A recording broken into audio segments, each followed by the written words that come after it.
Et bonjour. Ce matin, je vais brasser de suite l'oracle de Mathieu. Ça nous donnera un petit peu la tonalité de ce tirage. Mercredi, c'est une nouvelle lune et encore du mouvement dans la balance, dans tout ce qui est relationnel, dans aussi essayer là visiblement de manier une certaine diplomatie. C'est un petit peu l'ambiance de cette nouvelle lune. Et aussi quelque chose de l'ordre de faire attention aux personnalités un petit peu, comment dire, invasives et envahissantes, disons ça. Donc attention aux énergies de Mars également, à des mouvements d'humeur qui pourraient être considérés comme toxiques. C'est vrai qu'aujourd'hui on emploie rapidement cet adjectif, mais parfois il a une réalité quand il y a une certaine permanence dans la toxicité. Il ne s'agit jamais d'être une qui est tombée, d'être trop rapide dans ses points de vue. Ah, carpe koi, intéressant. La carpe koi qui est tombée. Ok, donc voyons avec l'idée de fluidité, l'idée de purification également. On essaye de voir aussi quels sont les apports de la carpe koi dans les bassins, indépendamment de ces aspects esthétiques. Ça devient presque mythologique, légendaire, la carpe koi. La deuxième a un peu du mal à sortir. Ah, ben voilà, suffisait de le dire. Le serpent, ok. Donc on était dans parler de la toxicité. Aujourd'hui c'est nouveau, j'essaye avec la tablette. Mais finalement il va falloir beaucoup la réorienter, aller sur un support. Mais en fait, il faudrait sans doute tout le temps la réorienter. Bon, enfin, il faudrait sans doute mettre ça sur un point fixe ou avoir une perche ou je sais pas quoi. Mais je suis pas trop là-dedans parce que, en fait, c'est un partage dans une idée comme à la maison et pas un partage pour être la reine de la technologie et de devenir youtubeuse. Je le dis sans jugement, par ailleurs. Il y a des gens qui font ça très bien. Moi, dire vrai, ce n'est pas complètement mon emploi. On le voit, hein. Ouah, ça bouge. Mais en revanche, sur le partage de tirage, je trouve que c'est plutôt sympa et enfin vraiment, ça me fait plaisir de le faire. Parfois, ça peut donner des pistes de réflexion à soi-même par ailleurs et peut-être possiblement aux autres qui regardent. Donc le serpent, on se souvient, c'est aussi la mue, la transformation, indépendamment d'être un reptile qui est craint, d'être un reptile qu'on ne voit pas venir surtout. Alors, je ne sais pas, à côté des carpe koi et de poissons, des poissons et de l'eau, est-ce qu'on nous dit attention à tout ce qui est aussi très esthétique, qui a l'air comme ça très fluide, mais peut-être il y a une mue qui est à opérer. Et là, on a beaucoup le royaume des morts qui est représenté chez Mathieu à côté du serpent. Donc voilà, est-ce qu'on est toujours dans le livre des morts tibétains et les leçons du bardo? À voir. Je vais battre de suite le tarot des Visconti pour ce matin. Donc je vous laisse avec ce qui est un peu pour moi la grande prêtresse. C'est un cristal sablé de chez Lalique que j'ai depuis très longtemps et qui m'a été donné par mon ami, première qui se retourne, par mon ami Christian Bonnard. Je vais la pousser et moi je l'appelle la grande prêtresse. En réalité, c'est aussi un travail de Jean-Philippe Richard, un ancien voisin. Je la garde en pensant surtout à Christian Bonnard. Il savait que je l'aimais énormément et ayant travaillé pour ma part longtemps pour un cristallier, c'est vrai qu'il y a des objets qui me touchent plus que d'autres. Alors, qu'est-ce qu'on a qui est sorti? J'essaie de bien disposer. Le soleil, ok. Je vous fais un petit focus sur le soleil. Eh oui, notre soleil est l'élément associé qui est le feu. Le soleil, c'est aussi, indépendamment de représenter une sorte de réussite, c'est aussi l'unification ou la réunification du matériel et du spirituel. Très souvent, le soleil, sur les tarots de Marseille, il y a deux jumeaux. Et en fait, là, avec les Visconti, on est sur un seul personnage qui a quelque chose de très angélique. Et ici, on est... ce soleil, il est en train de voguer par-dessus le nuage. Il a même la maîtrise sur le nuage. Il a un pied qui est posé sur le nuage et l'autre qui est en équilibre. Et il n'est pas du tout déséquilibré, ce soleil. En fait, il a pris une sorte de position comme les positions du yoga. Et il se sent très bien. Je crois d'ailleurs qu'il ne se pose même pas la question d'être dans un pouvoir ou pas, d'être régnant ou pas, il est, c'est tout, pleinement. Là, on est sur les 5 de coupe. J'aime beaucoup ce jeu, mais c'est vrai que je vieillis, et même avec des lunettes, il me faut revérifier. Ah, le 5 de coupe. Le 5 de coupe et sa culpabilité. Le 5 de coupe et sa végétalisation. Nos chères coupes. Ah, une autre. Décidément, on va être dans les coupes aujourd'hui. 4 de coupe. Ok. Pareil, la végétalisation dans les Visconti des coupes, qui est très intéressant, parce que, indépendamment de l'eau des coupes, on nous précise avec les Visconti que cette eau, elle doit servir à la croissance et elle nous relie à la nature. J'aime beaucoup. Et oui, pas que les tarots de Marseille dans la vie. J'ai fait venir par ailleurs un autre tarot ancien italien qui sera là dans les jours qui viennent, ainsi que l'oracle, le jeu Nostradamus, que je trouvais assez intéressant dans sa symbolique, et vous savez que j'y suis très attachée. Je trouve pas qu'il y ait beaucoup à inventer sur des cartes. J'en ai une qui s'est retournée. Ok. On est sur la route de la fortune. Oui, il n'y a pas tellement à inventer dans les tarots, à chercher des relations amoureuses à tout crin. Et j'ai pas du tout envie de jouer Madame Irma et d'être comme dans le titre du film de Woody Allen. Vous allez rencontrer un beau et sombre inconnu. Woody Allen en a fait quelque chose de fabuleux par ailleurs, comme toujours. Et je ne serai pas la Madame Irma du tarot, ça ne m'intéresse pas du tout. J'ai pas du tout, et je l'ai écrit sur ma nouvelle présentation, sur la nouvelle page Sagan, qui, voilà, comme ça, évite les confusions avec ma page bibliothérapie et lecture, puisqu'en effet, je fais les deux. J'aime bien avoir deux axes de lecture. J'en ai une qui est tombée. Alors, on est sur The Lovers, les amoureux. Je ne sais pas le dire en italien. Autant ma fille connaît très bien l'italien, autant moi, pas.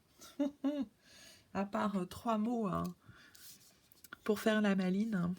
Sinon, non. Et puis des mots plutôt grossiers que m'avait appris un très bon ami à l'époque qui s'appelle Matteo Penacchi. Je vous laisse regarder qui est Matteo Penacchi. Et l'illustre famille italienne des Penacchi. J'ai eu beaucoup de chance de rencontrer des gens qui étaient, je ne sais pas, il y en a une qui s'est retournée, la lune. J'ai eu beaucoup de chance, mais vous aussi sans doute. Je le dis avec reconnaissance et enthousiasme. J'en fais pas du tout une histoire de j'ai, c'est pas ça du tout. Je crois qu'on doit toujours se réjouir de la chance des rencontres qu'on a pu faire, qu'elles aient été d'ailleurs fructueuses ou moins heureuses ou moins. Tout nous guide. Notre chemin se ferait parmi parfois des obstacles et une adversité. Parfois, on se bat aussi beaucoup avec soi-même. L'énergie de la lune, on va voir ce que ça va donner dans ce jeu. Je vais être obligée de le repousser, ce jeu, parce que la tablette, vous y verrez mieux. C'est pas si mal hein, pour filmer, mais en revanche, ça prend plus de place sur ma petite table. J'aime beaucoup travailler sur cette petite table. Ce n'est pas un moment, disons, consultation, ce n'est pas un coaching de développement personnel à tendance jungienne qui se ferait en bas de chez moi. Non, tout à fait un autre endroit.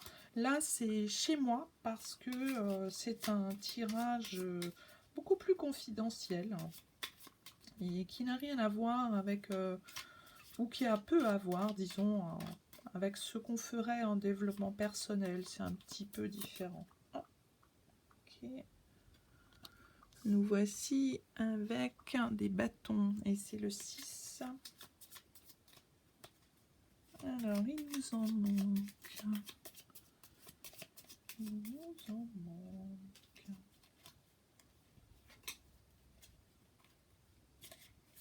Oups, mais ça y est, tombé. Un chariot pour la dernière. Je pense que vous n'y voyez pas trop mal. On essaye de faire attention à ne pas faire tomber la tablette non plus, du coup. Alors, ok, très bien. Donc, on garde à l'idée l'écarpe-coille et le serpent. Et donc, là, sur le soleil, on est aussi sur la complémentarité. Alors, on est sur un moment de clarté et d'unification. On est centré. On est rassemblés. Alors ici, en effet, on n'en a qu'un seul. On n'a pas les jumeaux hein, avec l'écrevisse hein, très symbolique. J'en parlerai une autre fois. On est avec cette sorte d'ange, de chérubin, avec son ruban autour du cou et élevant le soleil. Il a le visage tourné vers la droite, donc on pense là aussi à la dextérité, au bon droit, le côté senestre, le côté destre, dans la manière de voir occidentale. L'énergie circule et l'équilibre est là. En termes d'inconscient, c'est l'union de la partie masculine et féminine. On l'appelle dans une acception un petit peu plus psy et un petit peu plus jungienne en psychologie des profondeurs. Je vous fais le focus, pardon. On l'appelle l'œuvre au rouge, la carte du soleil. Voilà. Alors, je n'expliquerai pas tout aujourd'hui parce que si on expliquait à chaque fois les mêmes choses, ce serait pas du tout intéressant. Donc à chaque fois, j'essaye de m'intéresser à des symboles un tout petit peu différents. Alors là, on est aussi dans le mouvement et dans la joie avec l'œuvre au rouge. Et on doit élever ces manières d'appréhender les choses. On nous amène avec cette lame à l'élargissement de conscience. On tend vers la vérité, on aiguise ses acuités et ses ressentis, et on va également vers l'altruisme avec la carte du soleil. Spirituellement, c'est aussi l'augmentation des champs de conscience, le soleil. Alors après, on est avec le 5 de coupe. Peut-être on peut un tout petit peu faire ça comme ça. Il sera un tout petit peu mieux mis en évidence. Alors on est évidemment sur l'élément eau, on est aussi sur la beauté, la planète Vénus. C'est une carte très yin, le 5 de coupe, et il nous invite à la fois à une volonté de sagesse, à quelque chose du domaine du paisible et de l'apaisement. Mais le 5 de coupe, c'est aussi quelque chose qui s'accroche au passé. On a un petit problème relationnel émotionnel avec le 5 de coupe et on nous demande, bien entendu, on nous invite avec cette carte à prendre davantage confiance en soi. Hein. Les coupes, c'est toujours l'amphore féminine, c'est aussi les talents artistiques, plutôt des milieux culturels. Alors, est-ce que vous travaillez dans un milieu culturel? Visiblement, aujourd'hui, on a un jeu qui est globalement assez féminin et qui nous invite à faire attention aux dualités. On a beaucoup de cartes de deux et de double attelage et de double pensée et de deux plans qui sont à réunir dans ce jeu. Alors toujours, je le disais tout à l'heure, la végétalisation autour des coupes, et c'est aussi une possibilité de s'élever, de croître, cette végétalisation. On nous invite à monter au 10 de coupe hein, pour gagner en sérénité et en manière d'aborder les choses de façon plus positive. C'est la vie émotionnelle aussi, les coupes. Et donc avec notre 5, on est encore avec quelque chose qui se débat. Alors c'est aussi avec la culpabilité une carte des regrets, le 5 de coupe. Alors comme à côté on a le 4 c'est en revanche la stabilité, la construction. Donc, on nous invite à peut-être penser à ça aussi. Il y a un côté dans le 4 de coupe qui est à manier avec précaution parce que on le voit très bien dans des versions de tarot plus modernes, plus figuratives, plus directement parlantes. Le 4 de coupe, c'est aussi le côté un peu blasé. Je vous retrouverai dans le Light Sears Tarot, par exemple, ou dans les petites sorcières, la carte du 4 de coupe, qui est vraiment très lisible, très claire. Il y a quelque chose de non merci, j'en ai eu assez, mais avec un petit air un petit peu agacé. Notre 4 de coupe, traditionnellement, on l'appelle aussi la carte de l'enfant boudeur. L'enfant qui est tout le temps un petit peu en train de râler et de questionner, l'enfant qui n'est pas d'accord, l'enfant qui rechigne. Donc là, on vous dit, il faut quand même un peu monter. Hein. Donc, bon, pourtant, on a le 5 et le 4 qui sont l'un d'un côté de l'autre. Donc, on a aussi là une redondance et une insistance. Il vous faut monter là, hein, monter au 7, au 8, au 10 de coupe. Hein, parce que là, rester bloqué au 4 et au 5, c'est pas du tout une bonne chose. Alors ensuite, on a la roue de la fortune. Et la roue de la fortune, elle ne fait que renforcer bon, l'aspect binaire de ce jeu, mais aussi elle nous fait penser qu'on est dans un cycle et dans les changements.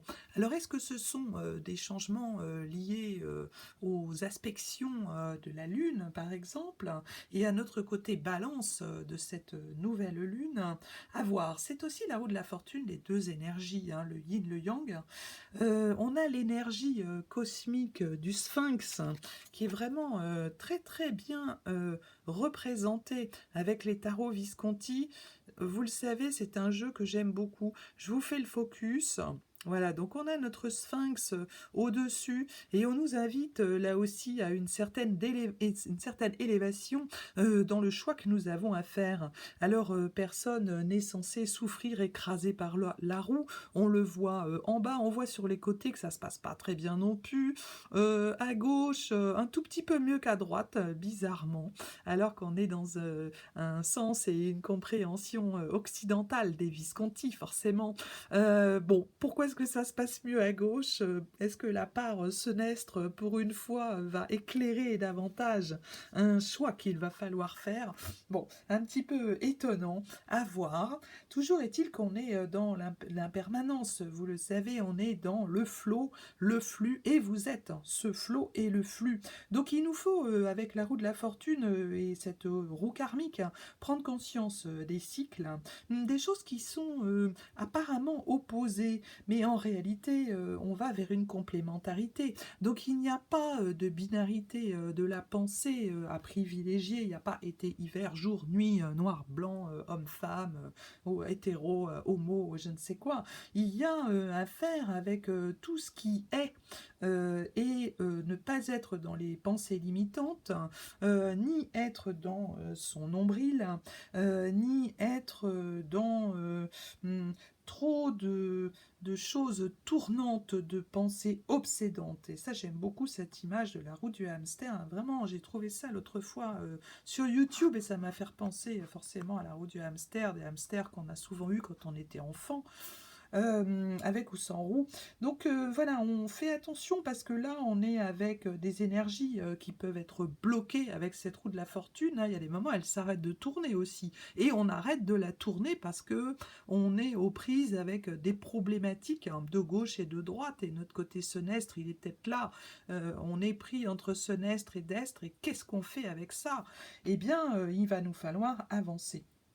Et on est dans une invitation avec la carte qui suit, les amoureux, à rejoindre également la voie du milieu.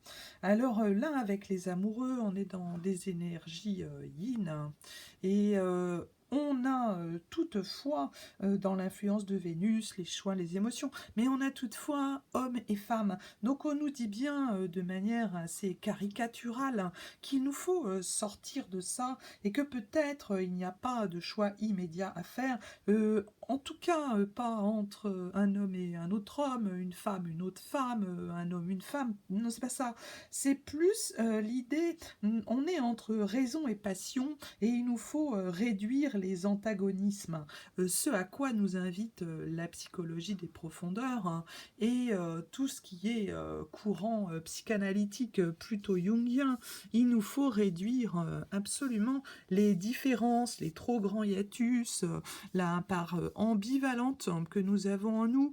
Voilà, on se calme sur ça et on en sortira apaisé. Alors apaisé, possiblement comme notre impératrice qui est ici. Je vais la mettre sur le cube. Oui, elle veut bien régner sur le cube, la maison. Le 4.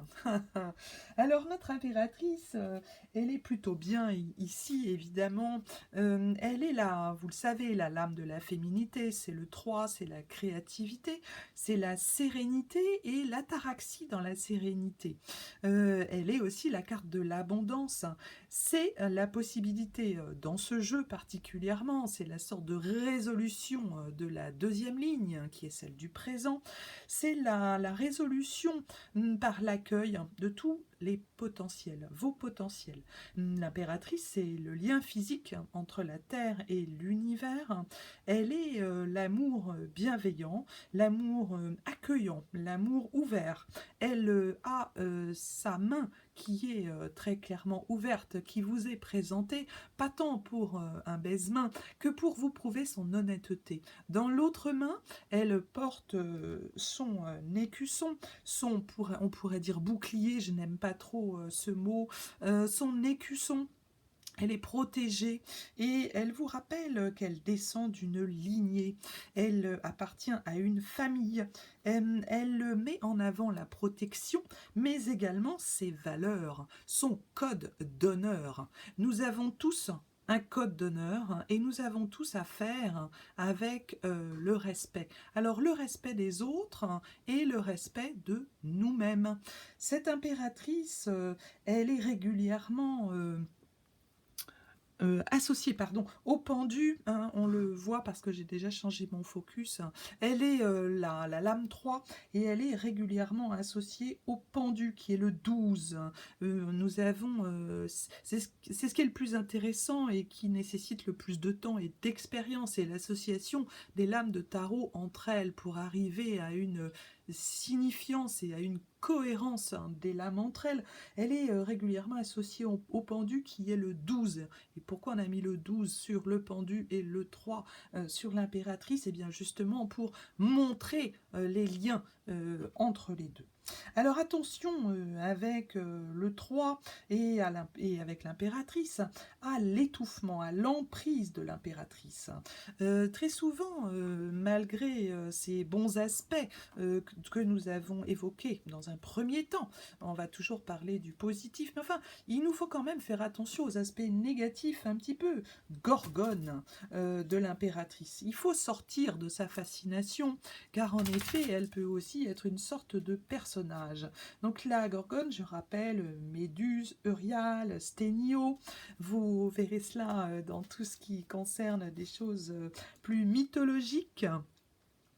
Je suis embêtée parce que j'ai le chien qui est déjà devant la porte, donc je ne sais pas trop comment faire. Eh bien, je vais faire cette vidéo en 2 parties. Donc je vous laisse ici, je reviens très vite, je vais sortir le chien.